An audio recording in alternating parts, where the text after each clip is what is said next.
ഷംന അതുപോലെ ഒരു സിനിമയ്ക്ക് വേണ്ടി എടുക്കുന്ന റിസ്ക്, അതിനു വേണ്ടിയുള്ള ഹാർഡ് വർക്ക്, അതൊക്കെ നമുക്ക് എല്ലാവർക്കും അറിയാം. ഇപ്പൊ ആദ്യം തന്നെ ഈ ഹെയർ കട്ട് ചെയ്തു ഒരു ക്യാരക്ടറിന് വേണ്ടിയിട്ട്, മൊട്ടയടിച്ചു. അപ്പൊ അങ്ങനത്തെ ഒരു ചലഞ്ചിങ് ആയിട്ടുള്ള ക്യാരക്ടേഴ്സ് ഒക്കെ എടുക്കാൻ എപ്പോഴും ആഗ്രഹമുള്ള ഒരാളായിരുന്നു പണ്ട് മുതലേ ഉണ്ടായിരുന്നില്ല. സത്യം പറഞ്ഞു കഴിഞ്ഞാൽ ഞാൻ ഏറ്റവും കൂടുതൽ ഇഷ്ടപ്പെട്ടിരുന്നത് എന്റെ ഡാൻസ് ആയിരുന്നു.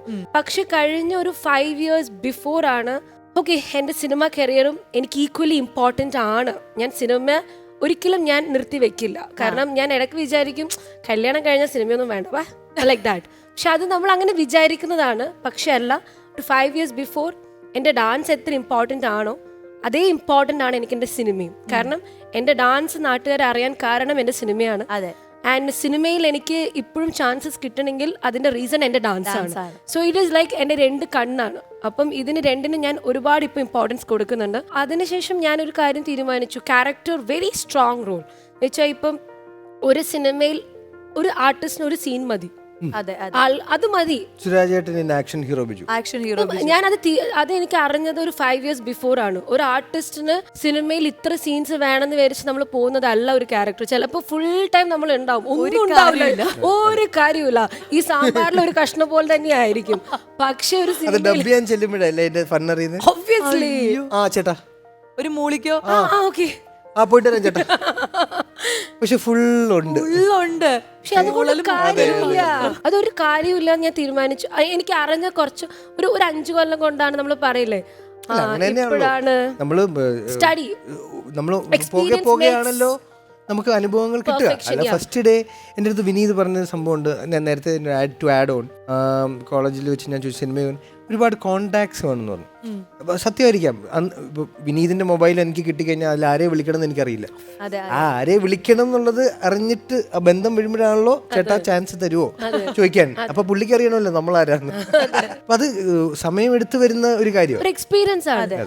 ആ ഒരു ഡിസിഷൻ മൊട്ടയടിച്ചപ്പം ബേസിക്കലി ഇപ്പൊ ആക്ടിംഗ് ആണ് ഈക്വലി എൻജോയ് ചെയ്യുന്നത്. നമ്മൾ മൊട്ടയടിച്ചപ്പോഴാണ് യു നോ വാട്ട് തലവര മാറിയതല്ല ബുദ്ധി. അല്ലല്ല, പക്ഷെ എന്താ പറയാ, മൊട്ടയടിക്കാനുള്ള തീരുമാനം നേരത്തെ പറഞ്ഞ ഇനി ഞാൻ കുറച്ചും കൂടി സീരിയസ് ആയി ഇൻവോൾവ് ചെയ്യണമെന്ന് തിരിച്ചറിവ് വന്നുകൊണ്ടാണ് മൊട്ടയടിച്ചത്. അല്ലെങ്കിൽ അതിന് മുന്നേ ശമ്പളം ചെയ്യൂല. മൊട്ടയടിച്ചത് കൊണ്ടാണ് ഞാൻ കുട്ടനാടൻ ബ്ലോഗിലുണ്ട്. അല്ല അതല്ല, അതിന് മുന്നേ ചെയ്യൂല. ഓ ഞാനൊരു ഹീറോയിൻ ആണ്. അത് മാത്രമല്ല, ഡാൻസ് എനിക്ക് പെർഫോമൻസസ് ഉള്ളതാണ്. എല്ലാ മാസവും ഒരു 2-3 ട്രാവൽ ഷോസ്.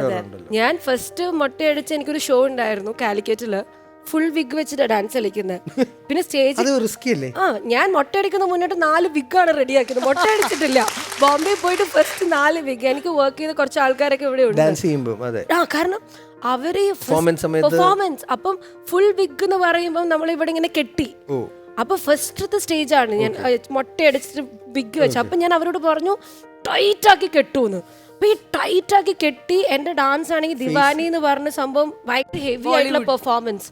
അത് കഴിഞ്ഞപ്പോഴേ എനിക്ക് പെർഫോമൻസ് കഴിഞ്ഞിറങ്ങിയപ്പോ എന്റെ ബ്ലഡ് ക്ലോട്ട് പോലെ ആയിപ്പോയി. കാരണം ടൈറ്റ് ആണല്ലോ. എന്റെ പേടി എന്താ, ഇത് തെറിച്ചൊന്നും പോവില്ല. അതിനുശേഷം ഈ മേക്കപ്പ് ആർട്ടിസ്റ്റുകൾ കെട്ടുമ്പോ ഞാൻ പറയും മതി മതി ഷംന തെറിച്ചു പോകും. ഇവരെല്ലാം വന്ന് ഫ്രണ്ടിൽ നിൽക്കും, ഇപ്പൊ മുടി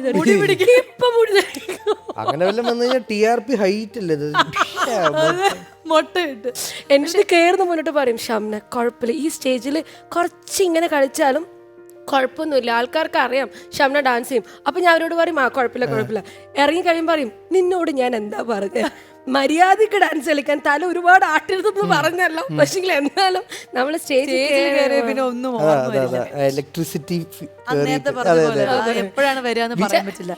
പനി പിടിച്ച് സ്റ്റേജിൽ കയറുമ്പോൾ നമ്മൾ പറയും പനിയാണ്, ഇന്ന് കളിക്കാൻ വയ്യാന്ന്. ഇറങ്ങി കഴിയുമ്പോൾ പറയും പനിയായിരുന്നല്ലോ അവര് വിചാരിക്കും. അതേപോലത്തെ ഡാൻസ് ആണ് ഷംന ചെയ്യുന്നത്. ഷംന മാത്രമല്ല, Swasika also very good dancer. Thank you. വേറെ പറയട്ടെ, അജുവിന്റെ ബെസ്റ്റ് ഫ്രണ്ട് ലിസ്റ്റില് വിനീത് ശ്രീനിവാസനാണോ ധ്യാനിയാണോ? ബെസ്റ്റ് ഫ്രണ്ട്സ് ഉണ്ട്. അപ്പൊ അതിൽ ഡെഫിനറ്റ്ലി അവരെല്ലാം സുഹൃത്തുക്കളാണ്. Vineeth is like a guru to me also, because അത് അദ്ദേഹമാണ് എൻ്റെ ഗുരു. അപ്പൊ പിന്നെ ഡെഫിനറ്റ്ലി സുഹൃത്തിനേക്കാളും മലർവാടിക്ക് ശേഷം അത് പറ്റിപ്പോയി. ഈ പറഞ്ഞ പോലെ ഗുരു ആവുമ്പോൾ നമുക്ക് പഴയ പോലെ എന്നാ ഉണ്ടെന്ന് ചോദിക്കും. എന്നാൽ കൂടിയും ധ്യാനോട് ചോദിക്കുന്ന പോലെ എല്ലാ കാര്യങ്ങളും ചിലപ്പോൾ പറയും. അങ്ങനെയാണ് അവർ രണ്ടുപേരും. നിവിനോടൊക്കെ എല്ലാം പറയാമല്ലോ. നമുക്ക് അങ്ങനെ ഒരു ബാരിയർ ഉള്ള വ്യക്തിയല്ല. ഇത് ഈ ഇൻഡസ്ട്രിയിൽ അല്ലാത്ത പുറത്ത് ഫ്രണ്ട്സ് അവരിപ്പോഴും സ്ട്രോങ് ആയിട്ടുണ്ട്. കോളേജിലെ സുഹൃത്തുക്കൾ 10-11 പേരുണ്ട്. അവർ പലരും വലിയ ജോലിക്കാരാണ്. പഠിച്ച അങ്ങനെ ആരെങ്കിലും ഇപ്പൊ ഫിലിം ഇൻഡസ്ട്രിയിൽ വേറെ വർക്ക് ചെയ്യുന്നു? നോബിൾ ബാബു തോമസ്, നമ്മുടെ ഹെലനിലെ ഹീറോ, ഹെലന്റെ റൈറ്റർ നോബിൾ. നമ്മൾ ഒരുമിച്ച് ഹോസ്റ്റലിലായിരുന്നു. അപ്പം അവൻ അന്ന് തൊട്ട് അവനായിരുന്നു ആക്ച്വലി നടനാവാൻ ആഗ്രഹം. അന്ന് ഹെയർ ഒക്കെ വളർത്തി തേരാനാം സ്റ്റൈലില്, തേരേനാം അല്ലേ, സൽമാൻ ഖാന്റെ സ്റ്റൈലില് മുടിയൊക്കെ അന്നൊരു വാരികയിലൊക്കെ അവന്റെ ഫോട്ടോ വന്നിട്ട് നമ്മൾ കളിയാക്കി ചെയ്തത്. പക്ഷെ ഹീ മെയ്ഡ് ഇറ്റ്. ഹെലൻ എന്ന് പറഞ്ഞ സിനിമ എഴുതി പ്രൊഡ്യൂസ് ചെയ്ത് അത് നാഷണൽ അവാർഡും വാങ്ങിച്ചു, ഹിറ്റുമായി. എന്നിട്ട് തമാശ എന്ന് വെച്ചിട്ടുണ്ടെങ്കിൽ ഹെലൻ വിനീതിന്റെ ബാനറില പ്രൊഡക്ഷൻ ചെയ്തത്. നോബിളും വിനീതും ബെസ്റ്റ് ഫ്രണ്ട്സാണ്. അപ്പം എല്ലാം കഴിഞ്ഞിട്ട് നോബിൾ കഷ്ടപ്പെട്ട് എഴുതിയത് അവന് നായകനാവാനാട്ടോ. അവസാനം തിരക്കഥ എഴുതിയത് വിനീത് നല്ല സബ്ജക്റ്റ് എല്ലാവരും. വിനീത് അവസാനം നോബിളിനോട് ചെയ്തു, നമുക്ക് വേറെ ആരെങ്കിലും ഹീറോ ആക്കിയാലോ, അന്നാബെന്നെ ഉണ്ടല്ലോ ഇപ്പൊ. ഞാനിത് കഷ്ടപ്പെട്ട് എഴുതിയത് ഇത്രയും വർഷം ഞാൻ ആഗ്രഹിച്ചിട്ട്. അപ്പൊ നോബിൾ എന്നിട്ട് പിന്നെ സമ്മതിച്ചു പാവം അല്ലേ? ഇല്ല, ആനാബെൻ ആ വേഷം, ഓ അത് ശരി, അതാ നോബിൾ. Okay okay.